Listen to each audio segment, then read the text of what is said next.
Hello, welcome to Dundro's podcast. I'm your host, Justin. This is our third review for X-Men month. Today we're reviewing X Factor, Volume 1, The Longest Night. Written by Peter David, with art by Ryan Sook, though he only did the art for some of the issues, but he did all the covers, right? So this came out in 2006, or the series at least came out in 2005. This graphic novel came out in 2006, right? And this graphic novel, if it's still in print, which I doubt it is 20 US, 32 Canadian. Cool cover there. So there was an X Factor in the 90s, and this is kind of like a relaunch of that series, right? Which I don't really know much about X Factor from the 90s, other than it had Multiple Man, which is Jamie Madrox, which there's Jamie Madrox doing his Naruto shadow clone jutsu.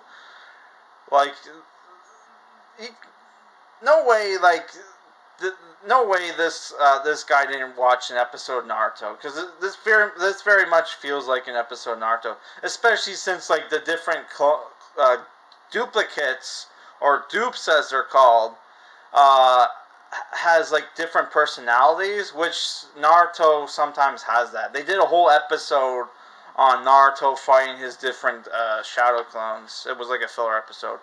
Yeah, so you have art by Ryan Sook and Dennis Calero, which I'm not a fan of this Dennis Calero, because the art was pretty bad at times with Dennis Calero, though with Ryan Sook it was okay. So yeah, if you haven't read House of M, there's going to be House of M spoilers. So if you haven't read House of M by Brian Michael Bendis, go read that. This is kind of like a sequel to that, or not exactly a sequel, but this is more like a series centered around the fallout of House of M, which beautiful covers, by the way. Yeah. So the series takes place after House of M, after 90% of mutants lost their powers after the events of House of M, which, if people don't know what House of M was basically Scarlet Witch used her reality-shaping powers to create a world where Magneto's family ruled America, right?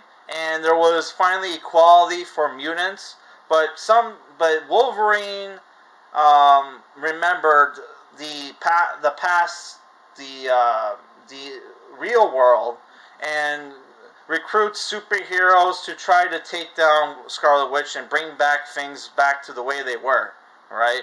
And after the events of that, Scarlet Witch decided, you know what? No more mutants, and almost all, well, not all, but 90% of mutants lost their powers except for the X-Men. So yeah, this comic book takes place in New York. You have Richter here, who used to have Quake powers but lost them, and is trying to kill himself. But Jamie Madrox, Multiple Man, who has the ability to create multiple copies of himself, and they can even go out and experience stuff, and and then go back into Madrox's body, and then he has those experiences, right? Which they also did in Naruto. But they did that in Naruto Shippuden. So Naruto might have ripped this off from X Factor.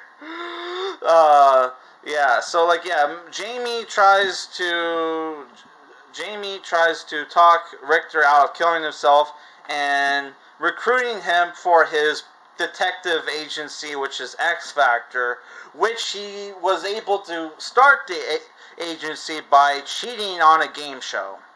That's the kind of characters we have. Here we have Teresa Cassidy, who is the daughter of Banshee, who has basically Banshee's powers. And she also has this power to kind of brainwash people to make them do what she wants. using her voice, right? So yeah, she makes this girl fall in love with her so she can gather dirt on some like mob boss, right? But but she gets killed, and then they find out it was because of uh, the Singularity Agency, which is their main antagonist of this comic book, right? So here, another member of the team, Guido, who is kind of a ripoff of Bato from Ghost in the Shell. His powers are he's super strong, but that's about it. And he's weirdly proportioned.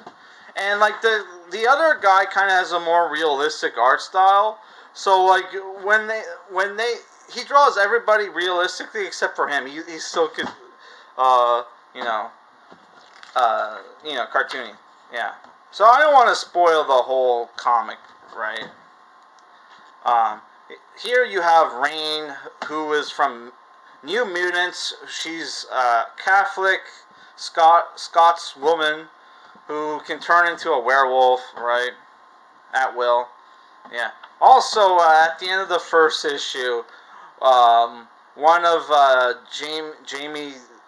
Jamie's duplicates tried to kill Richter. Right after convincing Richter not to kill himself, he pushes off a building, and then Richter, for the rest of the graphic novel, is pissed off at Jamie. Right, even though, dude, like you wanted to kill yourself, so it's like, what are you pissed off about? Right? Yeah. So yeah, there's also in the comic book, there's also rising tensions between non-mutants and mutants and mutants who used to be mutants. Which there are two sides. There are mutants who are glad that they don't have their mutant powers, and there are ex-mutants who are pissed off they don't have their powers anymore. So here you see the bad guy, right, who's talking to a wizard. Who this is part of Singularity, right? They were gonna set up a trap to kill Banshee, but it got screwed up somehow, right? Yeah. Also, Jack.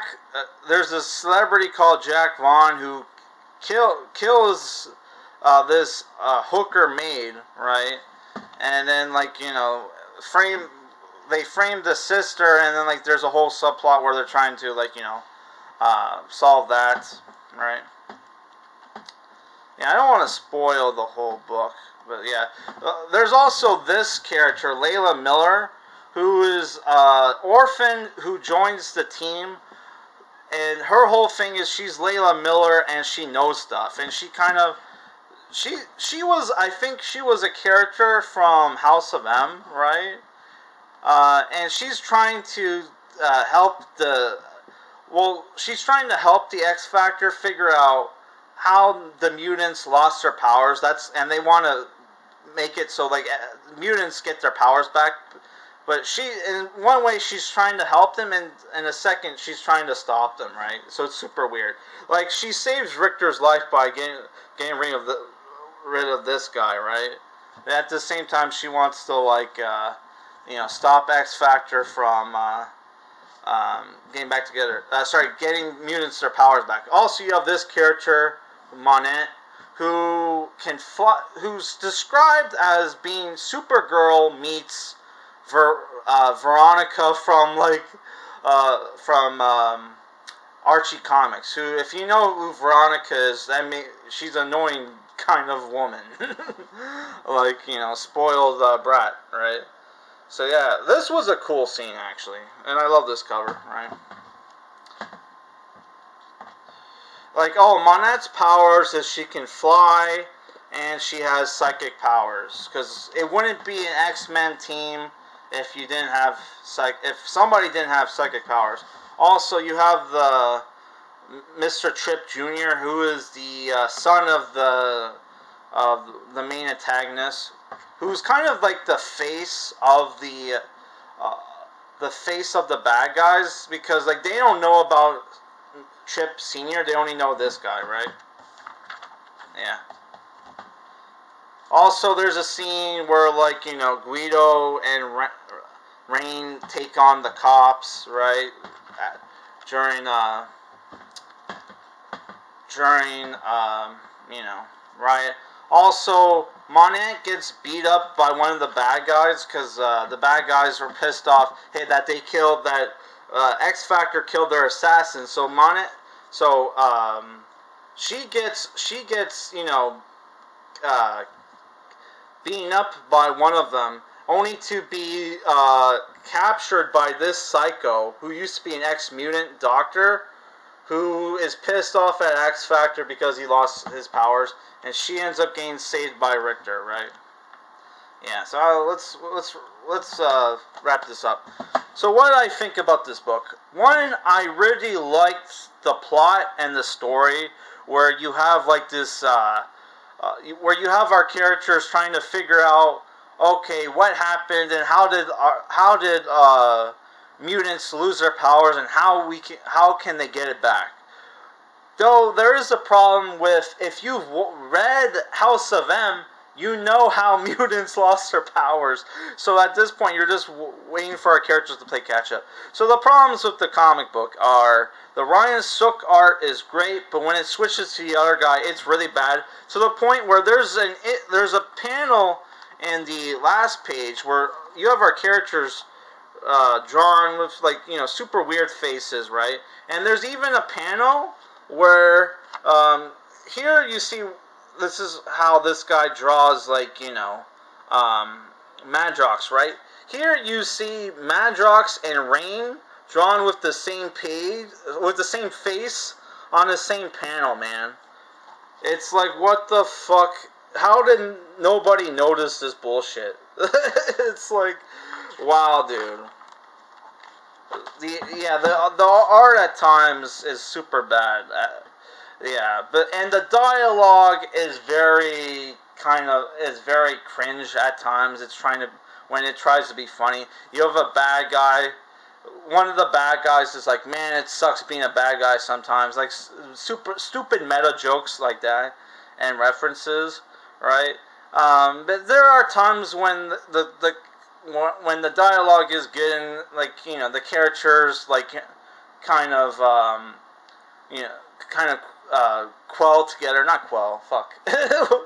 Whatever, the characters interact with each other and it's fun, right? They gel, that's the word I was looking for. They gel together, right?